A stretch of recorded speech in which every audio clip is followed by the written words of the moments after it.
Hi, Adrian, Elma, Sophia. You asked me how to, you need help on simplifying rational numbers. So here is the example. Square root of 12. So you need to know the following things. The index of the root is 2. Okay, to simplify a square root, you need to do prime factorization. That would mean that 12 is 4 times 3. 4 is 2 times 2. Okay, so that will be the end of prime factorization. 12 can be written as 2 times 2 times 3. So square root of 12 can be written as 2 square times 3. 2 square because 2 times 2 twice. Okay, whenever you have the number has the power and index match, you can take it out of the square root. Or basically you take square root of 2 square, which is 2.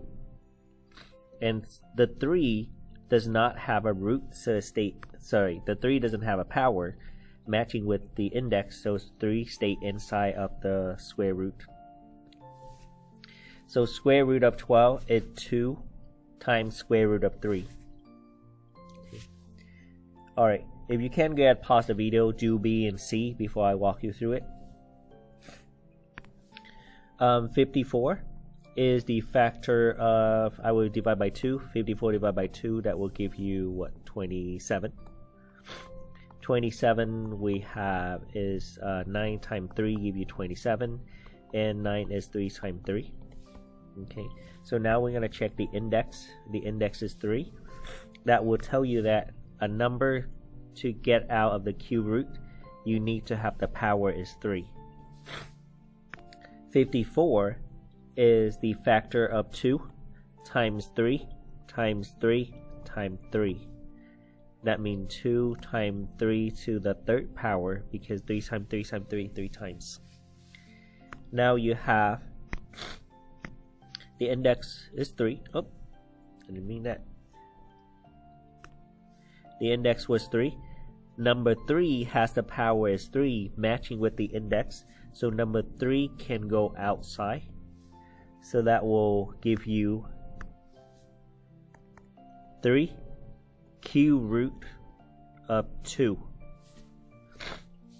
2 stuck inside of the gel because 2 doesn't have the power matching with the index.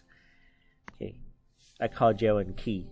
The gel is locked by the lock number 3, so which number has the key is 3 to get out.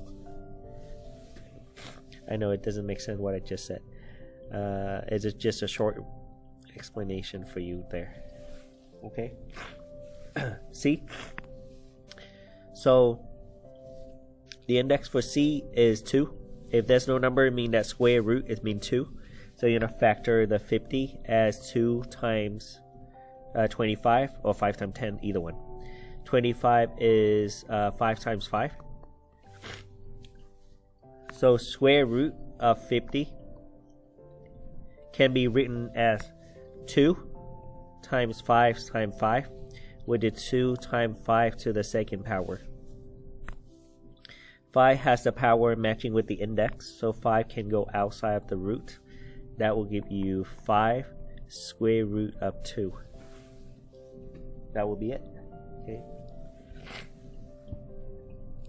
Now, the next one we're going to do is a little bit more complex. This is the actual close to the problem that Adrian is asking me right now.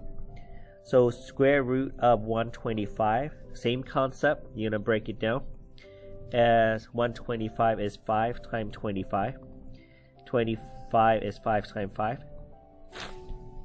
Okay, the index in this case is 2, which means you need 2 of the same number will get out the gel. So instead of write down 5 times 5 to the third power, I could have write 5 square times 5. The focus on the square so that they matching with the index, so that 5 can go outside of the root. This will be 5 square root of 5. Okay. Now what happened to the 2 in the front? So basically you bring your number 2 down every single step. This is 2 times 5 square 5. that will give you 10 square root of 5.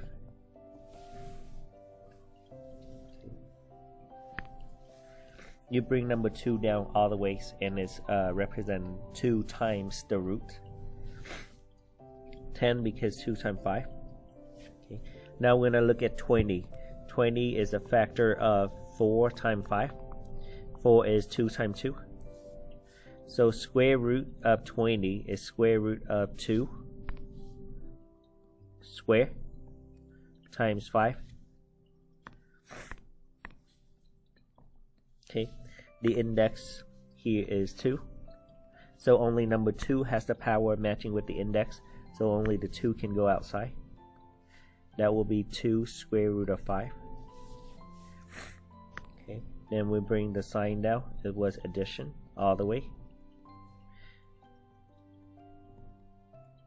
We have 10 square root of 5 plus 2 square root of 5. They both are like term.